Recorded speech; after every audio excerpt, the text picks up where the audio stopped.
Habatus Renungan Harian Anak.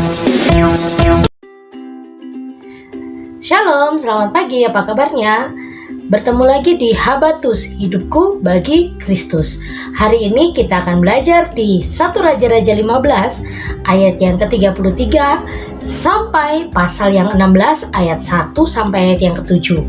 Walaupun berbeda pasal, tetapi ini adalah satu rangkaian cerita yang akan mengisahkan satu raja yang sangat menyakiti hati Tuhan.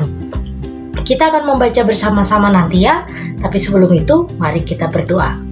Tuhan Yesus yang baik, kami ucap syukur untuk hari ini karena kami belajar firman-Mu. Berkati kami supaya kami mengerti, memahami, dan melakukannya dalam hidup kami. Dan hanya di dalam nama Yesus kami percaya berdoa, haleluya. Amin. Adik-adik, Ibu Yohana akan membaca ayat yang ke-34 dari pasal yang ke-15.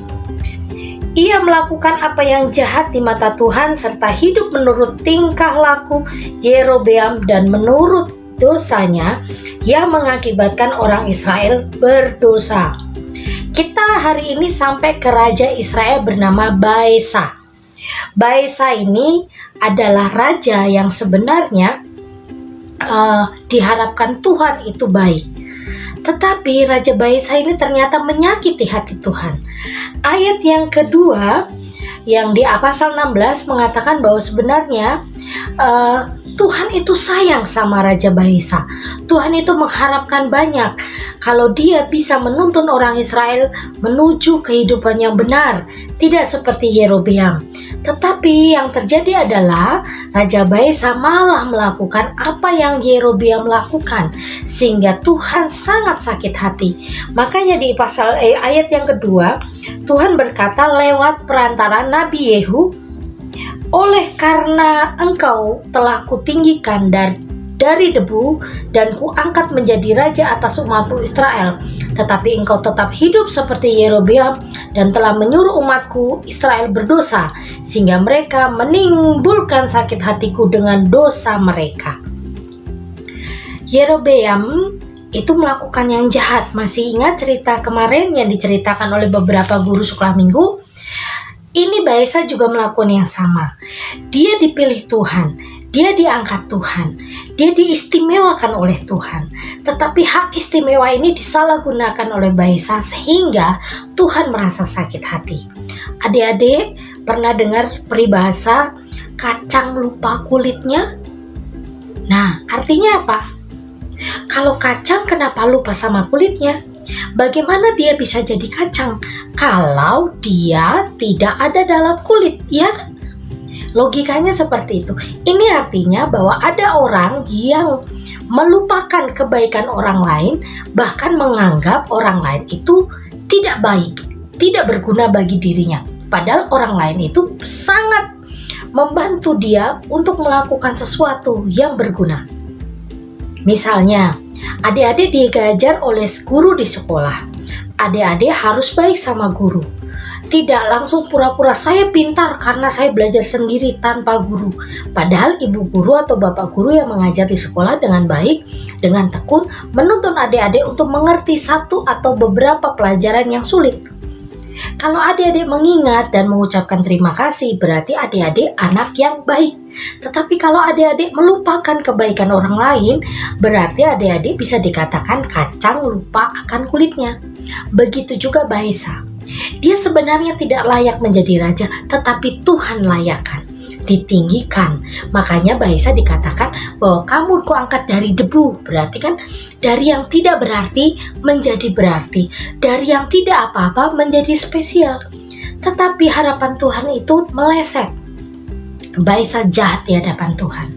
Adik-adik, hari ini kita belajar ya, saat Tuhan memberikan satu karunia, satu keistimewaan dalam hidup adik-adik semua, haruslah itu digunakan untuk puji hormat kemuliaan nama Tuhan. Misalnya, adik-adik mempunyai suara yang bagus, adik-adik bisa bernyanyi, mulailah bernyanyi, memuji Tuhan. Hari ini kan adik-adik sering sekali melihat vlog di aplikasi YouTube, TikTok. Ada banyak anak-anak yang bernyanyi buat Tuhan. Pakailah sarana itu untuk memuji Tuhan dan mengajak teman-temannya lain untuk memuji Tuhan. Andai kan bisa melukis, cobalah membuat lukisan yang baik sehingga orang-orang melihat lukisan adik-adik menjadi merasa diberkati dan rasanya senang. Kalau adik-adik merasa bahwa saya tidak punya bakat apa-apa, jangan merasa seperti itu. Setiap anak istimewa dengan keistimewaan masing-masing, tidak boleh disamakan. Kalau teman adik-adik bisa bernyanyi dan adik-adik tidak bernyanyi, dan adik-adik nggak bisa bernyanyi, bukan berarti tidak punya keistimewaan. Ada keistimewaan yang lain yang Tuhan berikan kepada adik-adik. Mengerti? Setiap anak diciptakan dengan keistimewaannya masing-masing, dan keistimewaannya ini harus digunakan untuk kemuliaan Tuhan. Jangan pernah putus asa, jangan pernah merasa kecil, jangan pernah merasa saya tidak berarti. Semua anak-anak diberkati dengan berkat yang luar biasa, sehingga kita harus bersyukur pada Tuhan. Semua yang Tuhan berikan, semua yang kita punya ini pemberian oleh Tuhan dan harus dipergunakan untuk puji hormat kemuliaan nama Tuhan. Jangan hanya hafal lagu-lagu Korea ya, tapi juga harus hafal lagu-lagu rohani.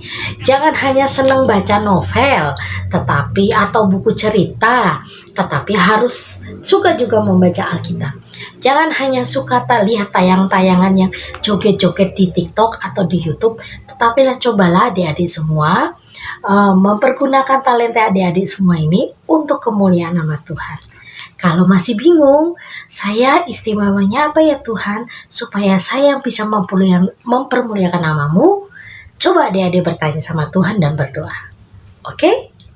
Jangan sampai adik-adik seperti Baisa yang tidak bersyukur dan melupakan Tuhan dalam tingkah laku hidup adik-adik semua. Kita tutup Alkitab kita berdoa. Tuhan Yesus, terima kasih sehingga Engkau memberkati kami. Berkati kami supaya kami menjadi anak-anak Tuhan yang istimewa dan tidak menimbulkan sakit hati Tuhan. Terima kasih Tuhan Yesus, dan hanya di dalam namamu kami percaya berdoa. Haleluya. Amin. Selamat pagi. Tuhan Yesus memberkati. Kabar Plus Renungan Harian Anak.